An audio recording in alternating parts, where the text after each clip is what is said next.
Reservation అనేది, సంక్షేమం అనేది ఒక భిక్షనో లేకపోతే ఒక ప్రోత్సాహమో కాదు. ఈరోజు మహిళా బిల్ అనేది మహిళల యొక్క హక్కు. కొన్ని సంవత్సరాల నుంచి, 10 సంవత్సరాల నుంచి మహిళా బిల్లు కోసం పోరాడుతూ ఉన్నాము. రాజకీయ పార్టీలు వాళ్ళ యొక్క స్వార్థం కోసము, వాళ్ళ యొక్క రాజకీయ స్ట్రాటజీస్ కోసము ఈరోజు మహిళా బిల్లును వెనక్కి తోస్తూనే ఉన్నారు. ఇక భవిష్యత్తులో 2029 వచ్చేసరికి ఈ పరిస్థితి భారతదేశంలోని రాజకీయ పార్టీలకి తెలుగుదేశం పార్టీ తీసేసింది.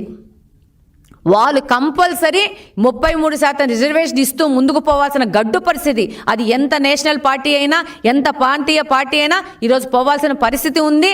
డెఫినెట్గా రాబో కాలం 33% రిజర్వేషన్ చట్టం అయినా కాకున్నా రాజకీయ పార్టీలు ముందుకు పోతారు. కాబట్టి దగ్గరలోనే ఇది చట్టం అయ్యే పరిస్థితి ఉంది భారతదేశంలో. దగ్గరనే చాలా తొందరనే 29 ఎలక్షన్ కంటే ముందే చట్టం చేసి పోయే పరిస్థితి రాజకీయ పార్టీలకి తెలుగుదేశం పార్టీ కల్పించింది, దిశానిర్దేశం చేసింది.